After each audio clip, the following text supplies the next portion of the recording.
NSIT निखारता है आपकी प्रतिभा को। NSIT, a place to imagine, invent and inspire.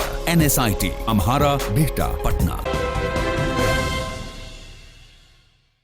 नमस्कार, आप देख रहे हैं सिटी पोस्ट। मैं हूं अभिषेक मिश्रा। क्या लोकसभा चुनाव के बाद जिस तरीके से आरजेडी और कांग्रेस के रिश्ते तल्ख हो रहे हैं, ये तल्खी इस हद तक जा पहुंची है कि आरजेडी और कांग्रेस की दोस्ती दरकने पर है। ये सवाल इसलिए है क्योंकि इसके संकेत मिल रहे हैं, लगातार संकेत मिल रहे हैं। कांग्रेस, आप जानते हैं, बिहार विधान मंडल का मानसून सत्र चल रहा है और कांग्रेस ने अकेले सरकार के विरोध का मोर्चा संभाला है। विधान परिषद में कांग्रेस अकेले विरोध कर रही थी, आरजेडी से बिल्कुल कह सकते हैं अलग राह पर, और विरोध कर रही थी। तो ये सवाल बेहद जायज हो गए, सवाल बड़ा हो गया। कांग्रेस के प्रवक्ता से पूछा गया, कांग्रेस के नेता से पूछा गया, तो उन्होंने कहा कि विरोध के लिए हमें किसी के इंतजार की ज़रूरत नहीं है और बिल्कुल हम किसी का इंतजार नहीं, ज़रूरत पड़ेगी तो हम अकेले भी विरोध करेंगे। प्रेमचंद मिश्रा का एक बयान मीडिया रिपोर्ट्स के हवाले से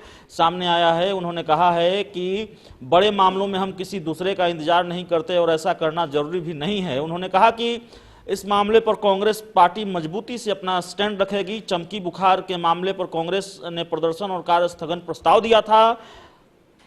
इसके साथ ही प्रेमचंद मिश्रा ने कहा कि अगर सदन में आपसी समन्वय बनता है तो ठीक, अन्यथा हम लोग अकेले ही मजबूती से पक्ष रखेंगे। तो ऐसे मामलों में सरकार को घेरने के लिए कांग्रेस एकला चलने की राह पर है, अकेले चलने को तैयार है। और लोकसभा चुनाव के बाद कांग्रेस के खेमे से, या यूं कहें कि कांग्रेस विधानमंडल दल के नेता हैं सदानंद सिंह, उनका एक बयान सामने आया था। उन्होंने कहा था कि कांग्रेस को अब पिछलग्गू नहीं होना चाहिए और अकेले चलना चाहिए, और ऐसे कई बयान सामने आए हैं कांग्रेस की ओर से। तो इससे भी कहीं ना कहीं ये लगता है कि कहीं कांग्रेस ने उन बयानों को सीरियसली तो नहीं ले लिया है, या फिर उन बयानों पर अमल तो नहीं किया जा रहा है बिहार कांग्रेस में। और क्या वाकई कांग्रेस अब एकला चलो की राह पर है, अलग चलने की तैयारी में है? 2020 के विधानसभा चुनाव से पहले आरजेडी की छांव में नहीं रहना चाहती है और बिल्कुल अकेले अपने दम पर बिहार में संगठन को मजबूत करना चाहती है, अपनी सियासी जमीन को मजबूत करना चाहती है।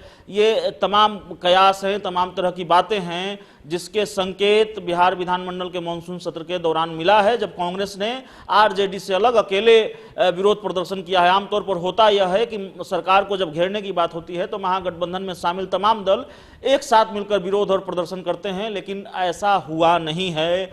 और जो सूत्र बताते हैं वो यह भी बताते हैं कि जिस तरीके से तेजस्वी यादव लंबे वक्त तक अज्ञातवास पर चले गए, उस अज्ञातवास को लेकर भी कांग्रेस में गुस्सा है और सवाल जिस तरह से उठ रहे हैं महागठबंधन पर, तेजस्वी यादव पर, उसको लेकर भी कांग्रेस थोड़ा असहज है। कांग्रेस के प्रवक्ता हैं प्रेमचंद मिश्रा, उन्होंने भी बयान दिया था कि तेजस्वी यादव को इस विकट परिस्थिति में मौजूद रहना चाहिए, नेता प्रतिपक्ष की बड़ी जिम्मेवारी होती है।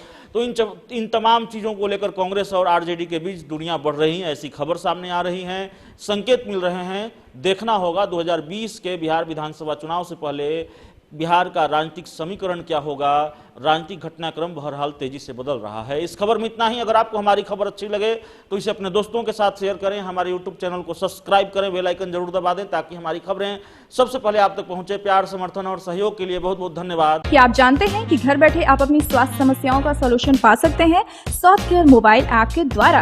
अधिक जानकारी के लिए आप संपर्क कर सकते हैं। हमारे फोन नंबर्स हैं 9472981111, 9472982222। Soft care app, solution at your finger tips. यहाँ पड़ती है भविष्य की मजबूत नींव, हम मिलकर बनाते हैं बेहतर कल। गोपाल नारायण सिंह यूनिवर्सिटी, आपके बेहतर कल के लिए।